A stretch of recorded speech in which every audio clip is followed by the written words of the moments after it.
Hi friends, happy day. Welcome to my space. Today I was just going to talk about the fourth way, in particular one of the inspired inserts from The Reality of Being, written by one of George Gurdjieff's students. It talks about, I do not know myself, I do not know what I am, I know neither my possibilities nor my limitations. I exist, yet I do not know how I am existing. One of the concepts about fourth way that I find very influential is the fact that we are multiple eyes. There's not just one of us. So when we begin to know thyself, know oneself, it is informatively pressed that there's not just a one self. As soon as you begin to work on studying something yourself, even without the very objective information, you're quite limited. And so in one of the other videos, I even mentioned that one of the sort of proverbs was that we live in this big, beautiful house, or there's this big, beautiful house inside of us. And really all we do is spend our time in the basement and the kitchen. And when someone tells us that there's this other experience in the house, like a big, beautiful room with a window and a bathtub, we don't believe them. So it's the same thing for me. Whenever I hear certain things, I'm not going to understand them until they're really delivered to me in a way that I could really understand, or I'm not going to overcome the challenge until you can plant the right seed. And for me, fourth way offers a lot of planting of the right seeds, and then I can find and articulate my own contemplation on them.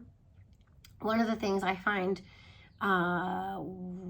really beneficial that they do mention as a chief characteristic of the system is that we are multiple eyes.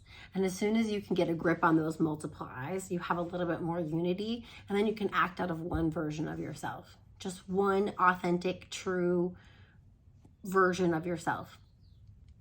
And so the way that I have kind of been able to articulate this idea, how it works for me, is in your world, in your inner world is Ashley. I am a corporation. There is a CEO, there is a landscape janitor, there's like financial people, there's creative designers, there's all of these different various roles.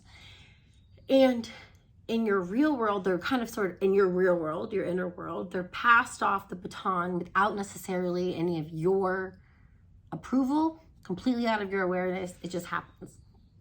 So imagine that somebody walks up to you and starts asking you, like, what's your life purpose? What's your dreams? Who are you? And you're like, I only care about the money. I like crunching numbers. I like getting to the bottom of it. I only work for money. I only live for money. I put money over everything. We can't be safe in this life without money. Okay. You're probably just talked to your financial version without even asking that person, like without asking the financial person to come forward. Maybe that person was safe for you to actually get to the CEO, and somebody says, hey, who are you? What are you all about? And you're like, I'm really into playing and living out my values and having a very connected and energetic life. That's my actual mission. But if you catch me on any various points, if I'm not within myself and I'm not remembering myself, it's easy to let one of those other people step in. At times, the person who is only responsible for appearance has got me into trouble in the past, and I was living my life solely out of what I looked like and how I was valued to the world, and it honestly made me sick and did a lot of self-harm. So when you don't have a grip on who's running the fucking show, they could really be running it into the ground. And so if there is any point or any reason for you to take notice of who's getting the baton, and one of my favorite teachers says that when you're learning about yourself in that way, you have to watch your mind like a puppy about to just pee everywhere. It's out of control. It's unruly. So which version of you is taking the steering wheel, and which version of you do you have like gagged up in the back seat and not giving any excuse me, any responsibility or any drive to? Does that person deserve drive? Is that your true self? And so when you have the honest moment where you want to know yourself, it's going to be a little bit brave to look at all the parts of you. because you don't have any organization inside. It's all disorganized, it's distressed, it's diseased, it's multiple, it's manic, it's all of these things in my own understanding, and maybe for yours as well, it's just a thought experiment. But if you have these multiple versions of you, it's not even that the multiple personality disorder is limited to just certain people. Like, we all have multiple versions of ourselves inside, and we really need to hone those in, because some of them are really taking the wheel and making us either depressed or feeling out of control or unlovable or these sort of things. And while it is important, if you go to therapy and you start really digging into like, oh, this I is, this version of myself, or I didn't love and care for it, those are very valuable things for sure. It's just, I think, objectively important maybe to just find out that you have that first, and then give yourself grace of like, fuck, like, I didn't even know I was working with all of that. Like, actually, good job on me when little Ashley that was scared at 7, she just keeps trying to run the damn show.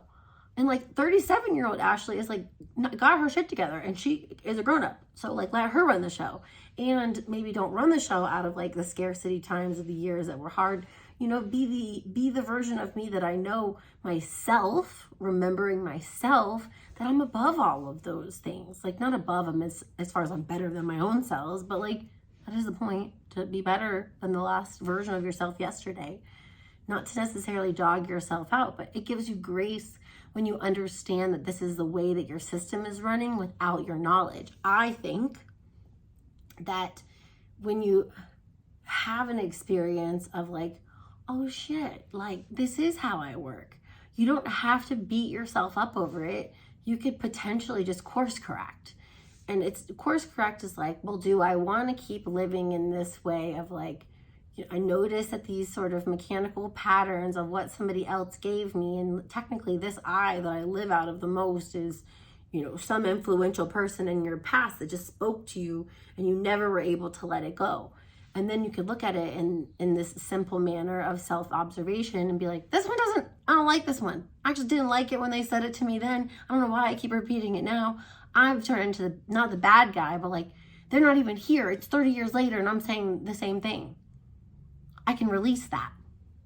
And it doesn't have to be like this grand thing. It could just be like, whoa, I see. This is not serving me. I love that about Fourth Way. And then it gives you kind of this idea that when you work on your multiple eyes and you start to not necessarily like drop or kill them off, because they all had a purpose, you start to just create what is known as a deputy sheriff. Somebody inside of you, and your own version of you inside of you, that is calling the shots, that's rounding up everybody and saying, okay, we all said, sometimes we have this like really big grand plans in our life. I'm going to be a millionaire, and I'm going to be married, and I'm going to have all these far out things. I think that the deputy sheriff has a much more narrowed aim, a much more simplified desire of just being in order, in harmony, in unity. And then if you have any experience of being present, the sensation offers a limitless possibility. So you want to be in that space, because everything else that you think you want really is going to come from that. So your deputy sheriff like organizes everybody and says, okay, we're all on the same path here. We understand why you wanted to overeat. We understand why you spend a lot of money. We understand why you have sex with strangers. But unless you could do all those things and keep your unity and harmony, you're not in charge anymore. And so you create this deputy sheriff, and this version of you, this like only one-sided version of you is shown more than the other. Eventually you create what's a master, and the master is not even, it's like this like loop of surrender receive, where that when you were in control with all your multiple eyes, and then you were finally able to get them controlled, that the one eye actually is something else. This other energy inside of you that you never could put a word to, that you don't understand, this other greater experience. And I love that Fourth Way is not woo. It doesn't have a lot of manifestation and clairvoyance and things, it does say, however, that you get new abilities. These new abilities just kind of look like this limitless possibility because you were able to take some of the knowledge, apply it, verify it, and see like, holy shit, I wasn't playing in this game before. I wasn't playing present. So much was slipping by me, or so many of the different versions of me were slipping in and taking over what I thought I had created as a plan, and I was really motivated and I lost gumption on it. When you have that sort of superpower, if you will, you're like, I could do anything, I'm available. Like when you only have one eye, your family can trust you more, your friends can trust you more, you're better at your job. Every single thing is more trustworthy because you're not necessarily like gonna pass the baton off unknowingly to, Tasmanian devil you. You have like the presence, and you're not sitting there with the other person fidgeting and moving along. You have worked on the unity, the harmony of one person being present. Could you see the varied ways of like the value that would bring in your life? It's priceless. Not to mention that you have the peace inside of you, that you know who you're going to show up as, you know who you are in the present moment. Everything becomes more clear, whether you're supposed to be in the job, the relationship, the place, everything becomes more clear because you're not running away from it or trying to satisfy an eye of you that hasn't got on board with the true aim.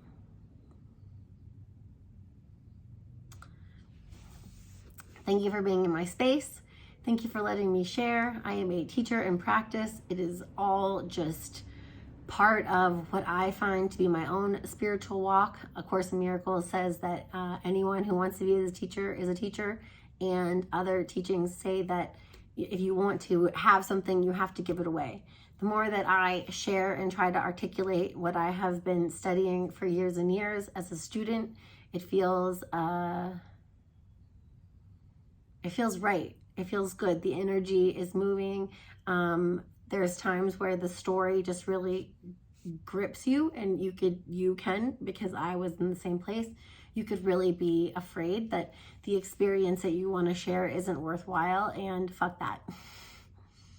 Just do it for you. Do it for the version of you that was looking for the information when you were trying to find it in the first place. Thank you for being here. I look forward to seeing you again.